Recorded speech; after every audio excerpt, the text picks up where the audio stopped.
everyone, welcome to Update India. I am Sheen Kachru. So before starting the weekly news, there's a very good news which is coming where the Delhi High Court has directed that every resident welfare association should form a guard and dog partnership in consultation with the Delhi Police Squad so that dogs can be trained to work as a guard dogs and yet be friendly to the residents of the colony. To quote The Hindu, they said that Justice J.R. Medha issued a slew of directions on the contagious issue of feeding the stray dogs, and the High Court said that the street dogs have the right to food and citizens have the right to feed them, but in exercising this right, care and caution should be taken to ensure that it doesn't impinge upon the right of others. I would say that this is something a welcome step to all the animal activists, animal lovers, in fact for the dog lovers as well. And to continue, they said that the High Court also ruled that it should be the duty and the obligation of every RWA or municipal corporation to ensure that every dog in a community or every community dog in every area has access to food and water in the absence of caregivers or community dog feeders. Let's start with the national news. But the very first national news is coming where the Education Ministry has released its data. And as per the data, I would say that in the academic year that ended with the school closures due to COVID pandemic, only 22% of the schools in India had the internet facilities. In fact, among government school, less than 12% had internet in 2019 and 20, while less than 30% had the functional computer facilities. And this affected the kind of digital education options available to schools during the pandemic as well as the plan for the hybrid learning in the days ahead. In fact, the Unified District Information System for the Education Plus report collates the data from more than 15 lakh schools across the country, and as the first wave of COVID-19 entered India in the early 2020, schools were closed in mid-March, just weeks before the end of 2019 and 20. And as per more reports regarding the Education Ministry report, the machine learning, only about 37% of the schools in India had functional computer facility on campus in 2019 and 20, according to the data published by the UDISE. And among the major states, only Kerala, where more than 90% of the schools had this facility of machine learning. In states such as Chhattisgarh, Jharkhand, the installation of the computer facilities in the most government schools were paid off, while in the others such as in Tamil Nadu, Gujarat and Maharashtra, private schools had higher levels of computer availability than the government schools. However, in the states such as Assam, Madhya Pradesh, Bihar, West Bengal and Tripura, even Uttar Pradesh, less than 1 in 5 schools had a working computer. The situation is completely worse because in the government school with less than 5%, in Uttar Pradesh particularly I would say there are less than 5% of facilities present in the Uttar Pradesh when it comes about the online education, and when it comes about the connectivity divide is even starker. I could say only according to the report, only 3 states such as Kerala, Delhi and Gujarat have internet facilities in more than half of the schools, and this will of course make it hard for the more schools to implement the options for the hybrid learning and will of course make the days ahead of the pandemic very difficult for the student because of the digital divide. News is coming where 9 European countries have given recognition to Covishield vaccine, which is produced by the Serum Institute in India. The next news is coming, and this news was something which was reported in The Hindu that according to their sources, Delhi will soon get a color-coded response system to control and fight the COVID-19, with each color representing a predefined degree of action that needs to be taken, including the lockdown. For example, the response system has been divided into 4 colors, 4 types of alerts, that is yellow, amber, orange and red, and each of the color is based upon the test positivity rate, new cases and the bed occupancy, and the government will take the actions including lockdowns of different intensity, ramping up of medical infrastructure based on the alert level and according to these color system as well. For example, yellow is the lowest level of alert and red is the highest. So if the alert is yellow, the measures are taken by the government including the restrictions or lockdowns will be less severe as compared to the red, which will see more stringent measures. Some Delhi High Court, I would say the Justice J.R. Mehta had laid down the guidelines to be followed by the court before declaring a person as a proclaimed offender, and the follow-up action needed to be taken by the law enforcement agencies. And the law said, and according to J.R. Mehta, who has said this thing, is that any private person can arrest a proclaimed offender and hand him over without unnecessarily delay to the police station or the nearest police station. This news is coming where the Delhi government on Thursday enforced a High Court order that would lead to a 15% reduction in the overall fees charged by the private schools in the city for the academic year 2021 and 22, and the deduction is in lieu of the unutilized facilities. And to quote them, they said that in order to clear the confusion and give parents a much needed relief to the parents as well as the teacher, the Delhi government has issued an order to the private schools to charge the fees on monthly basis under approved heads only, but with a 15% reduction in the fees for the academic year 2020 and 21. The next news is coming where the Union Law Minister late on Wednesday notified an audience that prohibit the employees engaged in the Essential Defence Services from taking part in any agitation or strike. The Essential Defence Service Audience 2021 comes in the backdrop of the major federation affiliated with 76,000 employees of the Ordnance Factory Board making an announcement that they would go on an indefinite strike from July 26 in the protest against the government decision to corporatize the OFB. The next news is coming with the Central Bureau of Investigation team from New Delhi has commenced its inquiry into the police frame-up that set in motion the infamous Indian Space Research Organization spy case in 1994. The CBI team called on the former ISRO scientist Nambi Narayana at his residence. In fact, last month the CBI had filed an FIR marked as the classified in the Chief Judicial Magistrate Court here, accusing 5 former law enforcers of the wrongful arrest, custodial torture, as well as unjustified incarceration of Mr. Narayana and the others as well. The next news is coming with the Google to comply with the new IT rules and the monthly report. Google has sought and removed around 59,350 pieces of content from its social media platform in April last, following the 27,700 complaints received from the Indian users in India, according to the company's Madden monthly transparency report to follow the new IT rules laid down. The report follows the Information Technology Intermediary Guidelines, the Digital Media Ethics Code Rules 2021 that came into force on May 26. In fact, the rules require the social media platform with more than 50 lakh user base in India should at least publish a compliance report every month mentioning the details of the complaint received and the action taken against them.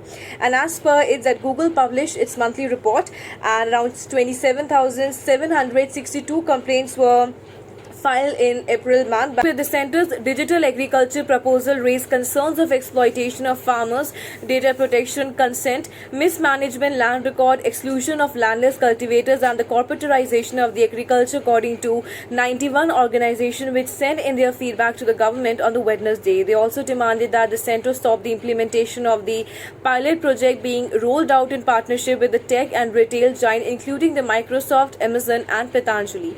The thing is that the centre published a consultation paper on the Indian digital ecosystem of agriculture on June 1 and sought the public feedback by the end of the month. 91 organizations, which include some farm union group, protested against the 3 farm laws at Delhi borders, as well as digital right advocates, urged the government to extend the deadline to translate the document into other languages in order to make sure that all the people and all the farmers are out there in different languages could understand this law. News is coming with the Supreme Court on Wednesday left it to the wisdom of the National Disaster Management Authority to fix the amount of the ex gratia to the families of those who have lost their loved ones to COVID-19, while considering the recommendation in the 15th Finance Commission report and the funds required for the other reliefs and priorities, including COVID-19 preparedness, mitigation, prevention, and recovery. Earlier, the bench of Justice Ashok Bhushan, Vineet Saran, and M.R. Shah pulled up the NDMA for failing in its duty to recommend the ex gratia amount which has to be paid to the COVID-19 persons. The next news is coming where the Bombay High Court on Wednesday upheld the constitutional validity of the new tariff order by the Telecom Regulatory Authority of India, except for two pricing conditions. A division bench said that the a la carte rates of each pay channel forming the part of the bouquet shall not exceed 3 times the average rate of the pay channel bouquet of which the channel is a part of. The next news is coming where the Central Bureau of Investigation has conducted searches at 19 locations in case against the unknown Central Excise and Custom officials and others for regarding the smuggling of the substandard betel or areca nut of Indonesian origin, leading to custom duty evasion of about 15,000 crore annually. The next news is coming where the Finance Minister Nirmala Sitharaman on Monday announced some fresh relief measures for the economy and the first such package after the second wave of the COVID-19. The relief measures are for the health where rupees 50,000 crore credit guarantee for the new and ongoing project outside the metros, interest rate capped at 7.95%. Then third, 15,000 crore for the public project to augment ICU beds, oxygen supply and medical personnel. Then emergency credit line guarantee scheme expanded by rupees 1.5 lakh crore. Then 60,000 crore loan guarantees and concessional credits for some sectors. Then rupees 25 lakh small borrowers to get a guaranteed cheap loan worth rupees 7,500 crore through microfinance firms. Then fresh loans to over 11,000 tourism agents and guides to resume the work. Then EPF soaps for the new job with salaries less than rupees 15,000 per month extended till March 2022, and then the last, free tourist visa for the first 5 lakh visitors. The next news is coming where a study is conducted by the Oxford vaccine group, and according to that, 2 doses of AstraZeneca vaccine administered 44-45 days weeks apart generated nearly 4 times the level of antibodies than when doses were given 8 to 12 weeks apart, the report said, because the antibody levels remain elevated for nearly a year, and a third booster dose of the vaccine given to the subset of volunteers also significantly boosted the antibodies level to twice that after the second dose. Now the sports news. The very first sports news is coming where the BCCI, the Board of Control for the Cricket, has decided to host the T20 World Cup in October-November in the UAE and Oman. The next news is coming where the Asian Games gold medalist Rahi Sarnobot unleashed her best performance to outclass a strong field and win the 25-meter sports pistol gold with the thumping margin in the Shooting World Cup here on Monday. The next news is coming where the ace archer Deepika Kumari, who won the 3 gold medals in the World Cup Stage 3 in Paris, jumped to number 1 spot in a recurve women's individual world ranking on Monday. The next news is coming where the Indian Open Super 500 and Hyderabad Open Super 100 tournament were on Monday cancelled by the Badminton World Federation, which announced a revamped international calendar to salvage the remaining season affected by the COVID-19. The next news is coming with the Tokyo Olympics bound Simranjeet Kaur, Commonwealth Games gold medalist Gaurav Solanki and World Championship silver winner Sonia Chahal have been nominated for the Arjuna Award by the Boxing Federation of India. The next news is coming with the Swimming Federation of India President R.N. Jayaprakash on Monday announced a cash reward of rupees 5 lakh for Sajjan Prakash, who became the first Indian swimmer to earn a direct qualification for the Olympics. The next news is coming where the International Cricket Council will award a standardized 12 point for every match won during the second World Test Championship cycle, which kicks off with the 5-match series between India and England in August. The next news is coming where the Handball Federation of India President A. Jagan Mohan Rao announced on Thursday that it will organize a separate professional league for the women players along with the men's league that has been delayed due to coronavirus.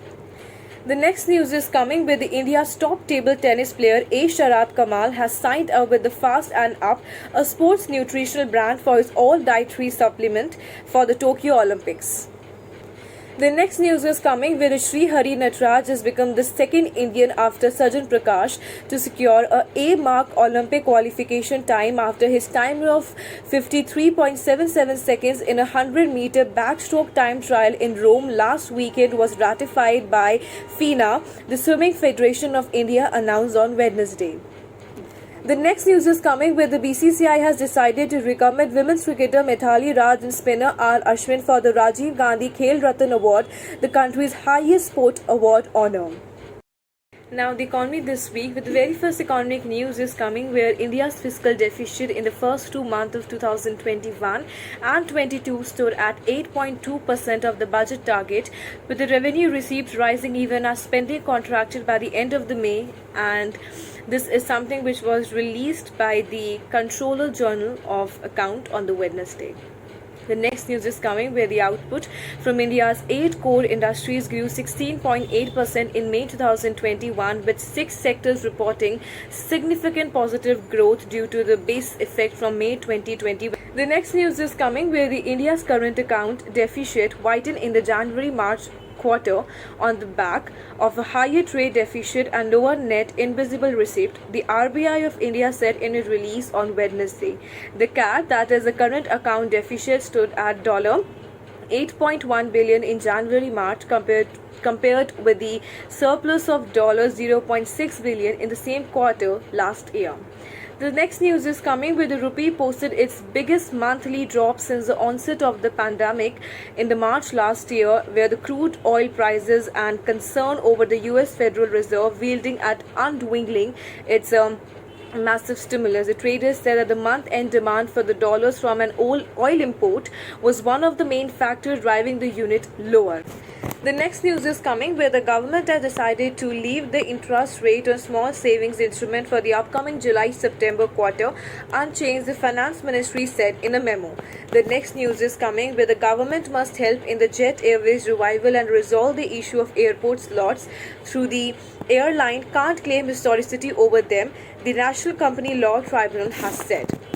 The next news is coming with the non-food bank credit growth slowed to 5.9% in May compared with 6.1% in the year earlier month, RBI data has showed. The next news is coming with the Chief Economic Advisor Krishnamurthy Subramaniam has expressed confidence that the rupees 1.75 lakh crore disinvestment target of this fiscal will be achieved, with a good part coming from the proposed IPO of insurance behemoth LIC and the privatization of the Bharat Petroleum Corporation. The next news is coming where the rating agency ICRA on Monday revised downward the growth forecast for the domestic tractor volumes to 1 to 4% in 2021 and 22 due to second wave of the COVID pandemic impeding the industrial momentum in the first quarter. The next news is coming with the Securities Appellate Tribunal on Monday stayed a SEBI order that had barred Franklin Templeton Asset Management from unveiling new debt scheme for 2 years and had asked the fund house to refund a little over rupees 512 crore. The next news is coming with the gross non-performing asset ratio of India's scheduled commercial bank may climb by the end of the current fiscal year to as much as 11.2% under severe stress scenario from 7.48% in March 2021, according to the Reserve Bank of India, and it said in its financial stability report on Thursday. The next news is coming where India's manufacturing output shrank in June with a survey-based IHS Market Manufacturing Purchasing Manager Index sliding to 48.1 from 50.8 in May, marking the industry first contraction since July 2020. The next news is coming where the Bharti Airtel chairperson Sunil Mittal on Thursday said that the telecom industry was under severe stress and added that the onus was on the government to ensure that at least 3 operators survived. The next news is coming where the India needs to formalize a large underbelly of business operating outside the system to widen the tax base and make its finance more resilient. Finance and Corporate Affairs Minister Nirmala Sitharaman said she stated that she wasn't concerned about India's debt burden at this point. The ministry said at a turnaround in the economy driven by the public infrastructure investment will be able to bolster the revenue collections. Now the international news. The very first international news is coming where the World Health Organization has said on Thursday that any COVID-19 vaccine which has been given emergency authorization should be recognized by the countries as they open up their borders to inoculated travelers. The next news is coming where again the World Health Organization has said that the Delta variant of COVID-19 is now present in 100 countries as per the conservative estimates and had warned that in the coming month it will become the dominant variant globally.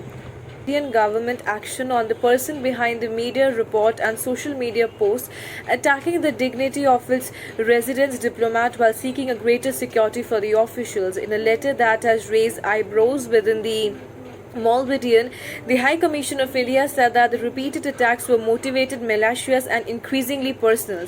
In fact, he also urged the Foreign Minister to take the steps to ensure the enhanced protection of the mission and its officials. The letter from the Indian High Commission dated June 24 urged the authorities to ensure action in accordance with the international law and Malvidian law against the perpetrators for these gross violations of the Vienna Convention of Diplomatic Relations.